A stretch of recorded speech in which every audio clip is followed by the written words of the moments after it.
मेरा बच्चा आजकल बहुत ज़्यादा ज़िद्दी हो गया है, गुस्से में रहने लगा है, बैड वर्ड्स यूज़ करता है, हिटिंग करने लगा है, पुशिंग करने लगा है। जैसे-जैसे बड़ा हो रहा है, बहुत ज़्यादा ज़िद करता है। आई डोंट नो इसको क्या हो गया है and this is a very common problem of every parent around जिनके बच्चे 2 से 6 साल की उम्र के बीच में हैं।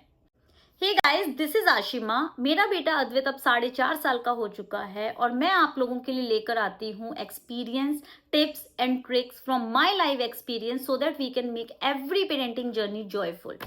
सो आज के इस वीडियो में हम बात करेंगे एवरीथिंग अबाउट एग्रेशन, जिसमें बच्चे बहुत ज्यादा हाइपर एक्टिव रहते हैं, इम्पेशेंट रहते हैं, बहुत जल्दी चिड़चिड़ाने लगते हैं, गुस्सा करने लगते हैं, हिटिंग करने लगते हैं।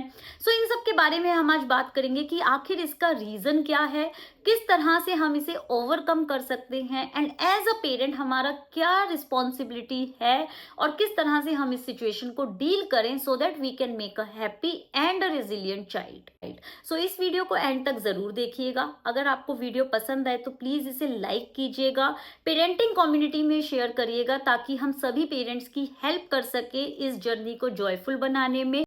और मेरे इस चैनल को सब्सक्राइब करके बेल आइकन को हिट करना नहीं भूलिएगा ताकि आपके पास हमारे टाइमली नोटिफिकेशंस पहुंच पाए। So let's get started. तो सबसे पहले हम बात करते हैं कि आखिर एग्रेशन होता क्यों है and why does it occur. So there are majorly 4 factors जिसकी वजह से आपको बच्चे के अंदर एग्रेशन देखने को मिलता है, जिसमें पहला फैक्टर आता है डेवलपमेंट स्टेज। 2 से 5 या 6 साल की जो उम्र होती है उसमें बच्चे की लैंग्वेज स्किल्स बहुत ज्यादा डेवलप नहीं होती हैं। बच्चे को नहीं पता कि वो किस तरह से अपने इमोशंस को एक्सप्रेस करे। एज एन एडल्ट बच्चा अपने आप को एक्सप्रेस नहीं कर पाता एंड इस वजह से बहुत कॉमन है कि आपको बच्चे के अंदर ये बिहेवियरल इश्यूज देखने को मिलेंगे। बच्चा कई बार अटेंशन सीख करने के लिए भी चिल्लाने लगेगा, हिटिंग करने लगेगा, डांटने लगता है या किसी भी बात पर वो जिद कर सकता है। So this is very common in the kids at the age of 2 to 5 years। यहाँ पर आप देखेंगे कि बच्चा बहुत जल्दी फ्रस्ट्रेट हो जाएगा, खेलते खेलते रोने लगेंगे या किसी भी चीज से बहुत जल्दी वो बोर हो जाएंगे। उनको अपना अटेंशन सीख करवाना है, उसके लिए वो बहुत सारे अलग अलग तरह के एटीट्यूड भी शो करेंगे। दूसरा फैक्टर यहाँ पर आता है इमिटेशन का, यानी कि नकल करना। जैसा कि मैं आपको हमेशा बोलती हूँ कि बच्चे जो देखते हैं वही सीखते हैं। So as a parent we are the role model for our kids.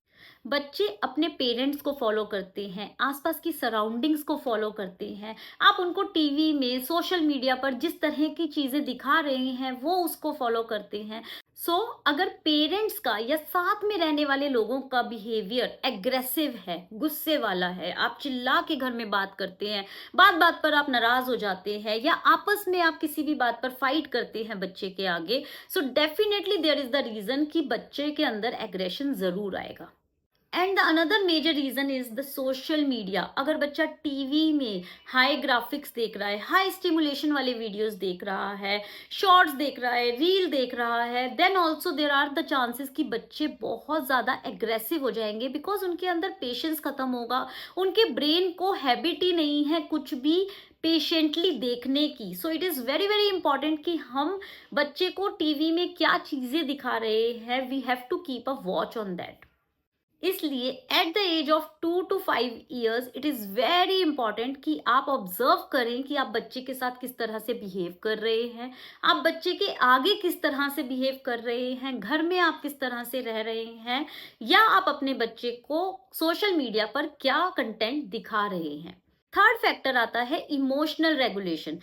जैसा कि मैंने आपको बताया कि इस एज में बच्चे अपने इमोशंस को कंट्रोल करना नहीं जानते हैं, so they struggle a lot to control their emotions like anger, crying, sadness, throwing tantrum. So all this lead to a aggressive outburst. And the fourth factor is the environment. आपको ये ध्यान रखना है that what kind of external environment your child is getting in. वो school जा रहा है तो किस तरह के बच्चों के साथ वो वहाँ खेलता है, उसकी टीचर का बिहेवियर उसके साथ कैसा है, कैसी लैंग्वेज वहाँ पे बच्चे यूज करते हैं। आप बच्चे को आउटडोर एक्टिविटीज में ले जा रहे हैं, स्पोर्ट्स में ले जा रहे हैं, या पार्क में बच्चा अगर खेल रहा है तो उसका फ्रेंड सर्कल किस तरह से है। You have to keep a watch and focus कि बच्चा कहीं बाहर से तो कुछ भी ऐसी चीजें नहीं सीख रहा जिसकी वजह से ये बिहेवियरल इश्यूज आपको अपने बच्चे में देखने को मिल रहे हैं। ये कुछ फैक्टर्स हैं जिसकी वजह से आपको बच्चे के अंदर एग्रेशन देखने को मिलता है। अब बात करते हैं कि इन एग्रेशंस के बिहेवियर को हम किस तरह से दूर कर सकते हैं। First and the foremost thing is be a role model for your child. आप बच्चे के आगे जिस तरह से रहेंगे, जैसी लैंग्वेज यूज करेंगे, बच्चा बिल्कुल आपको फॉलो करेगा। सो इट्स वेरी इंपॉर्टेंट कि आप अपने एक्शंस को बहुत अच्छे से ध्यान दें। कैलकुलेटिव बात आप बच्चे के आगे बोलें। अगर किसी भी बात पर आपके पार्टनर के साथ या घर में किसी के साथ भी आर्ग्यूमेंट हो रहे हैं, तो प्लीज कोशिश करें कि वो आप बच्चे के आगे नहीं करें। एंड इट्स इक्वली इम्पॉर्टेंट कि एट एन अर्ली एज आप अपने बच्चे के अंदर empathy, resilience, self control on his emotions, ये सब चीजें उसको ज्यादा से ज्यादा सिखाने की कोशिश करें through your actions, because no school और college is going to teach the soft skills to your child. दूसरा इंपॉर्टेंट पॉइंट है कि आप अपने बच्चे को हेल्प कीजिए, सपोर्ट कीजिए व्हेन दे आर सैड और इमोशनली डिस्टर्ब। फॉर एग्जाम्पल, अगर आपके बच्चे का एक टॉय खराब हो गया है खेलते खेलते और वो बहुत ज्यादा रो रहा है, चिल्ला रहा है, पैर पटक रहा है, गुस्सा कर रहा है या हिटिंग कर रहा है कि मेरा टॉय टूट गया, मैं कैसे खेलूंगा, मेरे पास कुछ भी नहीं है। So instead of scolding him कि तुम ऐसे कैसे बिहेव कर रहे हो, behave yourself, you are not suppose to hit, you are not suppose to making you and cry, आप ये सब बोलने की जगह कोशिश करें अपने बच्चे को समझने की, क्योंकि वो एक छोटा सा टॉय उसके लिए बहुत बड़ी चीज है, not for you but for your child. तो अपने बच्चे की जगह आप अपने आप को रखिए and then you deal with your child, और उसको ये प्यार से समझाइए दैट यस आई अंडरस्टैंड कि आपका ये खिलौना टूट गया है, I am also with you, I can help you, चलो मिलके इसको सही करते हैं या कोशिश करते हैं इसको ठीक करने की। Don't correct them, just provide them your unconditional love and support and that's all a child need eight that time. तीसरा पॉइंट मैं यहाँ पर एनकरेज करूंगी कम्युनिकेशन का। आजकल के फास्ट पेज में हम पेरेंट्स को बिल्कुल टाइम नहीं मिलता कि हम बच्चे के साथ ज्यादा से ज्यादा टाइम स्पेंड करें। इसलिए मैं हमेशा अपने वीडियोस में एनकरेज करती हूँ सभी पेरेंट्स को, जो स्पेशली वर्किंग पेरेंट्स हैं, कि अपने बच्चे के साथ क्वालिटी टाइम स्पेंड करने की कोशिश करें and try to be more communicative, try to be a listener. बच्चा आपसे जो भी बात करना चाह रहा है वो बात आप उसकी ध्यान से सुने, अपने फोन को साइड रख दें, अपने टीवी को आप बंद करें, बच्चे के साथ सिर्फ आप अकेले अपना आधा घंटा पूरे दिन में जरूर स्पेंड करें, so that it will create a great bond together. और आप जब बच्चे के साथ कम्युनिकेशन करेंगे तो आपका कनेक्शन बनेगा, and once you will have a good connection with your child, it will be much easier for you to correct their aggressions and behavioral issues. And the last but not the least, make clear boundaries and rules for your child. जैसे कि मेरा बच्चा बहुत जिद करता था कि मेरे को चॉकलेट खानी है on every alternate day. So what we did was we make a rule that in a week आपको सिर्फ एक दिन मिलेगा जब आप चीट मील कर सकते हो, जिसमें you can have a chocolate, and that particular day will be your Saturday और ईदर संडे। सो जब मैंने ये रूल अप्लाई किया, then my son is always looking forward कि सैटरडे कब आने वाला है, so that I can go for a cheat meal और I can get a chocolate during that time. And it's equally important कि आप उस पर्टिकुलर रूल पर स्टिक रहें for your self and also for your child. So as a trick, कई बार मैं क्या करती हूँ, मैं किसी भी वीकडे में चॉकलेट ले आती हूँ एंड आई एम लाइक अद्वैत मेरा बहुत मन कर रहा है खाने का, क्या मैं खा लूँ क्या? Then he started telling me no mamma it's not a cheat day, we have to have it on Saturday और इधर on Sunday, just keep it in the fridge, safe it, and हम उसको फिर साथ में मिलकर वीकेंड्स पर enjoy करेंगे। So this is how we make a rule. Similarly like when we are going outside, we make a rule कि आप घर से बाहर जा रहे हो, जाने से पहले आपको अपना टमी फिल रखना है और आपको पानी पी के घर से बाहर जाना है। और maybe you can set a rule that whenever you are coming back to home, always make sure to wash your hands without any fail, और when you are coming inside the house just remove your shoes outside. So ये कुछ rules, कुछ boundaries जब आप clearly set करते हैं बच्चे के लिए, तो ये inherently उनको help करता है to be a disciplined life in future. And at last हम बात करेंगे that as a parent how we should react in such situations. सबसे पहला पॉइंट है स्टे काम। जैसा कि मैंने आपको बताया that parents are the role model for their child. तो अगर आप बच्चे को डांटेंगे या मारेंगे, this is not going to help you in the long run, because बच्चा उस चीज को समझ नहीं पाएगा। या तो उसको डर बैठ जाएगा कि मैं कुछ भी करता हूँ तो मम्मा पापा मेरे को मारते हैं और गुस्सा करते हैं। So it's always better that you first control your emotions in certain situations. जब बच्चा टेंट्रम थ्रो कर रहा है, चिल्ला रहा है, या कुछ भी एक्शंस ऐसे कर रहा है जो आपको अच्छे नहीं लग रहे हैं, just stay calm. Then thoughtfully आप अपने बच्चे को समझाने की कोशिश करिए कि नहीं बेटा, ये इस तरह से नहीं, इस तरह से करो, या आप अपने बच्चे का माइंड डाइवर्ट करने की कोशिश करिए rather than scolding or hitting them. Second thing is address the behavior, not the child. आपको बहुत ध्यान रखना है कि आपका बच्चा जो एक्शंस कर रहा है which is not so common, वो एक्शंस आखिर क्यों कर रहा है। फॉर एग्जाम्पल, ऑफिस की कोई बहुत इंपॉर्टेंट मेल आई है एंड आप अपने मोबाइल में वो मेल देख रहे हैं, बट आपका बच्चा आपको 3 बार बुला चुका है कुछ कहने के लिए and you are not even listening. At that time बच्चे ने सोचा कि पापा तो मेरी बात ही नहीं सुन रही है, मम्मा मेरी बात नहीं सुन रही है, so let's start throwing some tantrum. उसने चीजें फेंकनी शुरू कर दी या उसने चिल्लाना शुरू कर दिया just to grab your attention. ऐसे में आपको ये चीज समझनी पड़ेगी that why your child is showing all these tantrums, is there something wrong. Instead of thinking कि ये बहुत जिद्दी हो गया है, ये बहुत शैतान हो गया है, ऑलवेज फोकस कि इसने ऐसा किया, इसके पीछे इसका क्या स्पेसिफिक रीजन रहा होगा। So I would suggest address the concern, not the child, because बच्चे गलत नहीं होते, उनके एक्शंस गलत हो सकते हैं, उनके एक्शंस को हमें इम्प्रोवाइज करना है। So focus on that.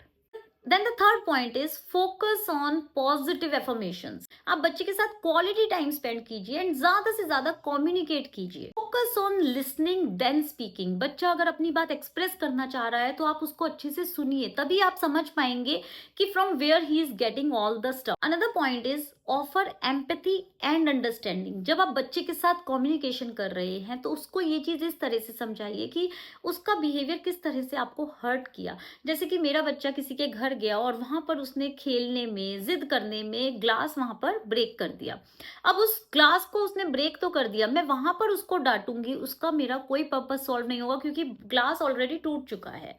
But when I came back to home and रात को हमने सोते हुए अच्छे से बातें करी, मजे करे, मैंने उसको 2-3 अच्छी चीजें बताई कि आपने बहुत अच्छे से वहां पे खेला, बहुत अच्छे से आपने एंजॉय किया, बट आपने एक चीज गलत करी अद्वैत, आपको वहां पे ग्लास नहीं तोड़ना चाहिए था। अगर आप ध्यान से चलते, ध्यान से देखते तो शायद ये चीज नहीं होती और उस ग्लास के टूटने से किसी को भी चोट लग सकती थी, क्योंकि वहां पर मम्मा बैठी थी, पापा बैठे थे। अगर हमें वो चुभ जाता, ब्लड आ जाता तो हम क्या करते।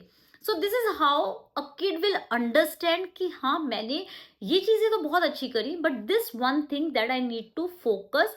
और आप ये चीजें जब बच्चे को अच्छी चीजें बता के और उसकी एक गलत चीज को इम्प्रोवाइज करने के लिए उसे बोलेंगे, it is going to impact a lot, rather than आप वहीं पे बच्चे को डांटने लगते, मारने लगते कि तूने ये क्या किया, तूने ये नहीं देखा, ध्यान से तेरे को करना चाहिए था, सारे टाइम शैतानी करता रहता है। This is creating a bad impact on your child's brain.